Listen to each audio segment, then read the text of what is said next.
800年前にネロナ家のイムセイという王がいたの。俺が見たあいつがそうだっていうのか。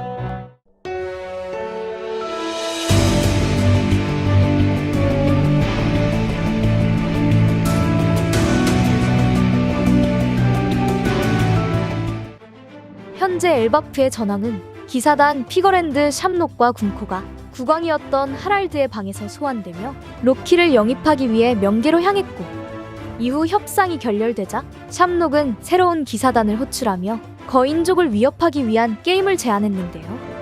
그렇게 제이가르시아 세턴처럼 군코 또한 부여받은 능력으로 마법진을 형성하자 마리조아에 있던 소머즈와 킬링엄이 장거리 공간 이동을 통해 엘바프로 소환되었고, 이어 단장 샴록을 바라보며 확실히 지금 성지는 심각한 상태라는 의미심장한 말을 건넸습니다. 확실히 지금 성지는 심각한 사태라 할 수 있어.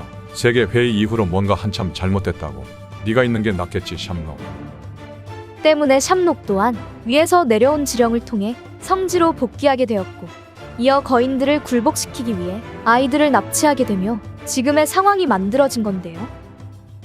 그렇게 절체절명의 순간, 드디어 살아있는 전설의 해적 스코퍼 가반이 등장한 가운데 이번 영상은 견문색 각성으로 결국 패배를 선언할 수밖에 없던 가반의 선택과 최종 보스 이무의 사기적 능력의 비밀이 추가로 밝혀지게 된 원피스 1149화 풀버전 리뷰입니다. 신세계 엘바프. 먼저 왼쪽 팔이 잘린 소머즈는 자신의 팔이 재생되지 않자 그 순간 자신에게 돌진하고 있던 가반을 바라보며 식은땀을 흘린 채 패기를 두른 가반의 공격을 허용하게 됩니다. 이처럼 가반이 사용한 기술은 하늘의 음악 도끼라는 의미를 지닌 풍천낙으로서 단숨에 소머즈의 가슴을 두동강 냈고, 이어 몸통이 잘린 소머즈는 결국 자신이 만든 가시덩구리로 쓰러지게 됩니다. 나아가 군코처럼 소머즈 또한 초재생 능력을 활용할 수 있었지만 어찌된 이유에서인지 소머즈는 재생 능력을 발동하지 못한 채 전투불능 상태가 되었고, 이어 기사단을 상대로 단숨에 승리한 가반이 이제는 자신의 아들 코론을 구출하기 위해 군코가 있는 장소로 빠르게 이동했습니다. 이처럼 아이들이 있는 장소에 다다른 가반은 여전히 아이들을 위협하고 있는 군코를 바라보게 되고, 이어 코론을 바라보자 가반은 코론이 태어난 기쁨의 순간을 회상하게 됩니다.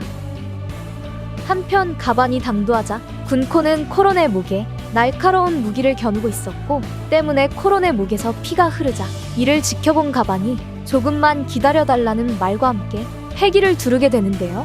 이처럼 더욱 분노할 수밖에 없던 가반이었기에 도끼의 강력한 패기를 둘러 군코를 공격하려 했지만, 그 순간 가반은 사왕 샹크스처럼 뛰어난 미래의 지 견문색 패기도 지니고 있었기에 자신이 공격하려는 순간 코론의 목이 찔릴 수밖에 없는 상황을 감지하게 됩니다.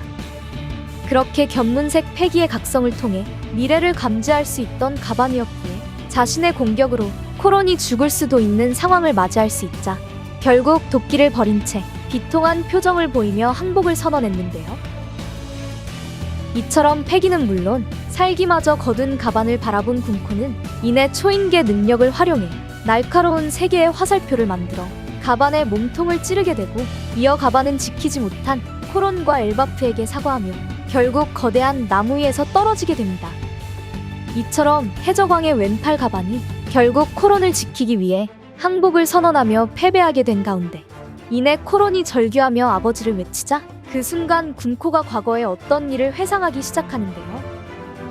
그렇게 코론이 가반을 불렀던 것처럼 아주 오래전 어떤 여성 또한 울부짖는 모습으로 아버지를 외치고 있었고, 이어 과거의 기억이 흘러나온 군코는 지금의 상황에 당혹스런 표정을 보여주게 됩니다. 더불어 군코의 과거에선 부룩의 음악이 흘러나왔고, 이어 그 시절의 부룩은 자신이 해적이 되는 게 꿈이라며 웃음을 짓고 있었는데요. 나아가 그 시절에는 부룩을 동반한 여성 두 사람의 실루엣이 함께하고 있었고, 다시 현재로 돌아와 생포당한 부룩은 군코를 바라보며 많이 닮았더라는 의미심장한 말을 언급하게 되죠. 이처럼 코론을 통해 잠시 과거의 기억이 흘러나온 군코가 밀짚모자 일당 앞에 다가서며 부룩이었냐고 묻게 되자 그 순간 이무의 목소리가 엘바프에 있는 소머즈와 킬링엄 그리고 군코의 머릿속으로 흘러들어오게 됩니다. 나아가 이무는 왜 이렇게 오래 걸리지라는 말을 건네자 소머즈와 킬링엄은 이내 식은땀을 흘린 채 이무의 목소리를 듣게 되고, 이어 이무는 지금 성지가 불타고 있다며 당장 군사력이 필요하다는 마리조아의 상황을 알려주게 됩니다. 그렇게 세계 정부의 중심이자 천룡인들의 거주지인 마리조아가 불타고 있는 가운데 이무는 텔레파시 능력을 이용해 기사단에게 전원을 시도했고, 한편 과거의 기억이 흘러나오며 브룩과 마주한 군코는 몸에 이상이 생기기 시작했는지 군코의 모습을 바라본 엘바프의 아이들이 갑자기 얼굴이 무서워지고 있다는 반응을 보여주었는데요. 이처럼 세 턴의 목숨을 이무가 회수한 것처럼 이무는 기사단의 군코에게 통제권을 발동하려 했는지 이내 군코의 눈이 이무처럼 변하게 되었고, 이어 몸에서는 검은 번개가 방출되는 충격적인 상황이 발생하게 됩니다.